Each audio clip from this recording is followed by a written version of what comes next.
The Girl with Green Eyes. Greg is a porter at the Shepton Hotel in New York. After work, he always goes for a coffee across the street. A girl is sitting in the coffee shop near the window. "It's her again," thinks Greg. "She's here every afternoon. I'm going to say hello." Greg goes into the coffee shop and gets a coffee. Then he goes across to the girl's table. "Hi," he says. "I'm Greg. Can I sit with you?" "Okay," she says. "I'm Cassie." "I come here for a coffee every day after work," says Greg. "I'm a porter at the Shepton Hotel." He smiles. "You have beautiful green eyes." "Have I?" she says. She doesn't smile. "Is something wrong, Cassie?" he asks. "You don't look very happy." It's nothing," she says. "Tell me," says Greg. "Maybe I can help." "Well," she begins. "Go on," says Greg. "My stepfather is staying at the Shepton Hotel," she says. "He has my sketchbooks. I'm an artist. When I ask him to give them to me, he says, 'No, I want you to come back home to Boston.' But I don't want to go back to Boston. He's not nice." "How long is he going to be at the hotel?" asks Greg. 2 more days, says Cassie. "He's in room 724. "Maybe I can get the sketchbooks for you," says Greg. "Maybe I can get into his room." "Can you?" she says. "Meet me here tomorrow afternoon at 4:30, says Greg. "Okay, thank you," says Cassie. "Thank you very much." She looks at her watch. "I've got to go now. See you tomorrow." When Cassie gets back to her hotel room, she makes a telephone call. "Hello?"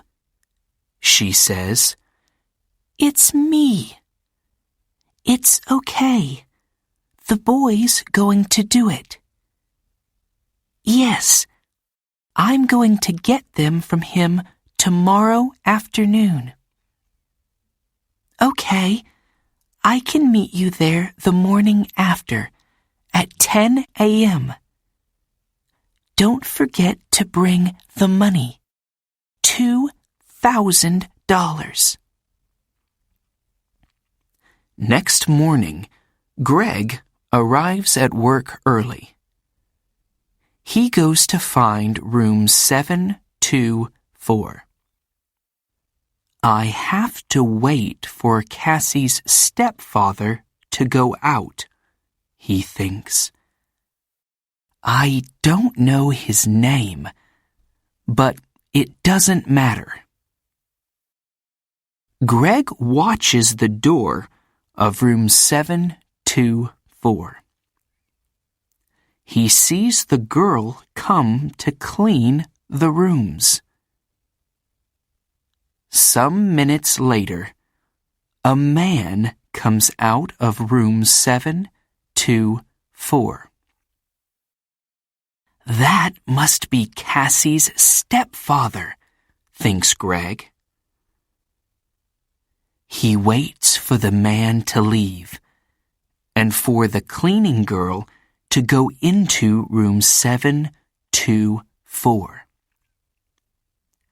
I need to look in the room, he thinks.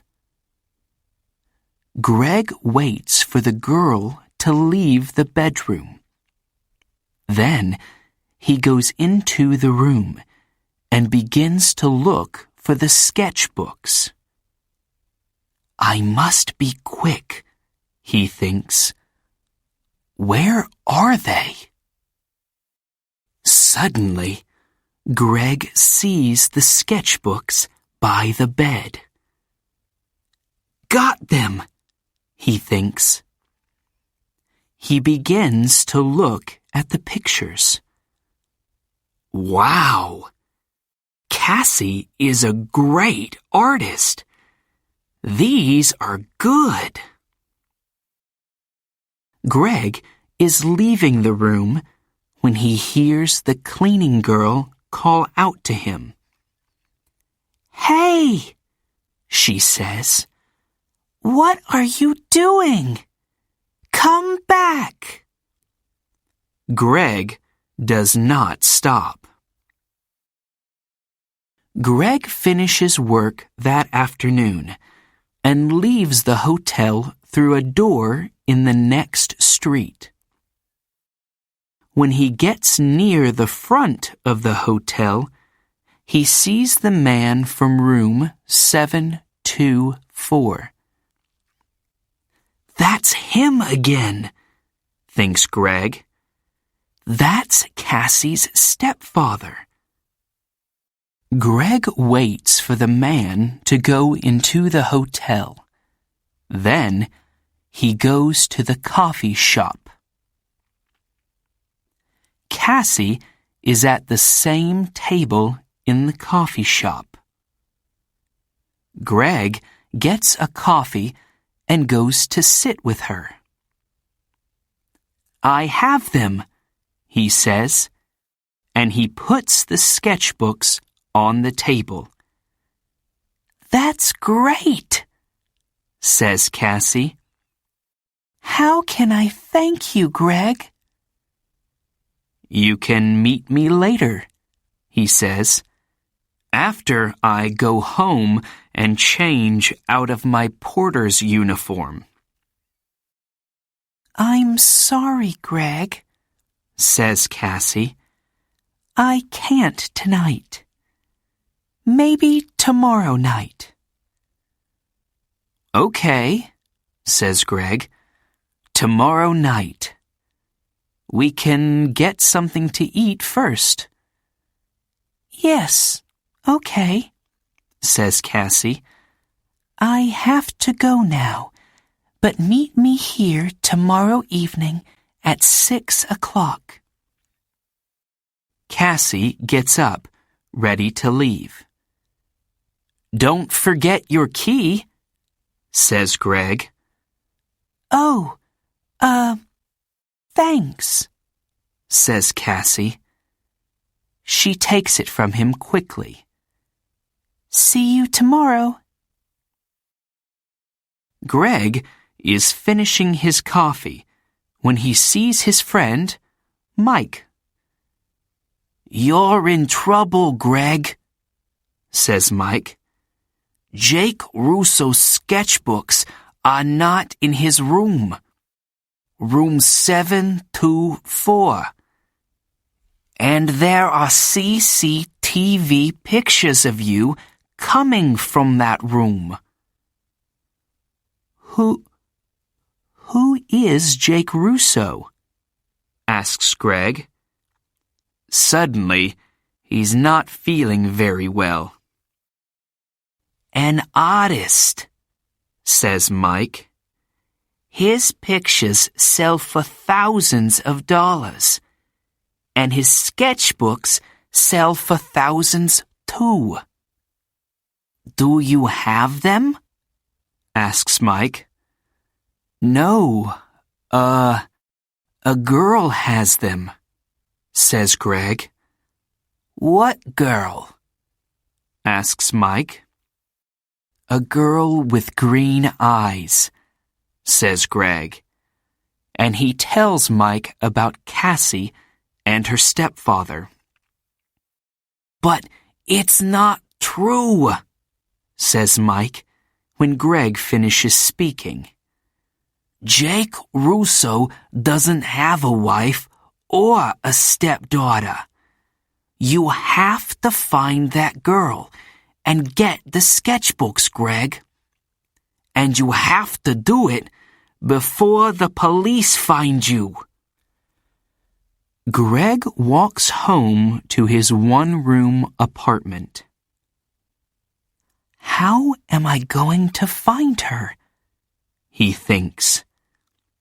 She has Jake Russo's sketchbooks now, so she's not going to meet me again. Is she going to sell them for a lot of money? There is a police car in the street, next to Greg's apartment. Oh no! He thinks. They're waiting for me. I can't get into my apartment now. That night, Greg sleeps on a train in the subway. But early the next morning, "Hey, you," says a man. He's the subway cleaner. "Get up. You can't sleep here all day." "Sorry," says Greg. People are arriving to get their trains now. One of them stops and looks at a photograph in his newspaper, and then at Greg. It's him, thinks the man. It's the young man in the newspaper photograph. The police are looking for him. Suddenly, Greg sees the man looking at him. And he sees his picture on the front of the man's newspaper. I have to get out of here quickly, he thinks. The man with the newspaper finds a policeman. It's him, he tells the policeman. The hotel porter. Hey, you, the policeman calls to Greg. Greg runs. Stop, calls the policeman. Greg doesn't stop. I have to get out of this uniform, thinks Greg. People know I'm the porter. Maybe Mike can give me something different to wear. When he gets to Mike's apartment, Mike opens the door. I need something to wear, Greg tells him. I can't go back to my apartment. My picture's in the newspaper, and... Yes, I know, says Mike. It's okay. Come in. Where's the girl? Asks Mike. Do you know? No, says Greg. What can you remember about her?" says Mike. "There must be something to help you find her." "Yes," Greg says suddenly. "Her key! A key to a room in the Dolphin Hotel. It's a small, cheap hotel near 42nd Street. She must be staying there." "What's the time?" "Nearly 9 o'clock, says Mike. "Maybe she's there now," says Greg. "I have to go." "Thanks, Mike." 20 minutes later, Greg is near the Dolphin Hotel. "Am I too late?" he thinks. Suddenly, Greg sees Cassie come out of the hotel. "Cassie!" he calls. "Wait! I have to talk to you." Cassie sees him, but she doesn't stop. There is a car waiting for her. She says something to the driver and gets into it quickly. "Oh no!" says Greg. "Pier 83, says an old man in the street. Greg looks at him. "What?" "The girl is going to Pier 83, West 42nd Street, for the Circle Line boat," says the old man. Greg smiles. "Thanks," he says. And he begins to run. Greg runs all the way to Pier 83. People are getting on to the boat, and he gets a ticket. On the boat, Greg looks for Cassie. But a woman with a newspaper is looking at him. "It's the young man in the picture," she tells the man with her. "Call the police, Eddie." The man gets his phone and calls the police. Some time later, Greg sees Cassie. She is talking to a man. But Greg does not see two policemen get on the boat. They quickly find Greg. "Where are Jake Russo's sketchbooks?" the first policeman asks him. "I don't have them," says Greg. "You don't want me. You want her. She has the sketchbooks." "Hey, look! He's right," says the second policeman. The two policemen move quickly to Cassie and the man. "I don't understand," says Cassie. "How?" "The two of you are coming with us," says one of the policemen. "You're in trouble." Later, Greg and a policeman take the sketchbooks back to the hotel. Jake Russo is very happy to see them again. I'm sorry, Mr. Russo, says Greg, and tells him everything. It's okay, says the artist, smiling. But stay away from girls with beautiful green eyes.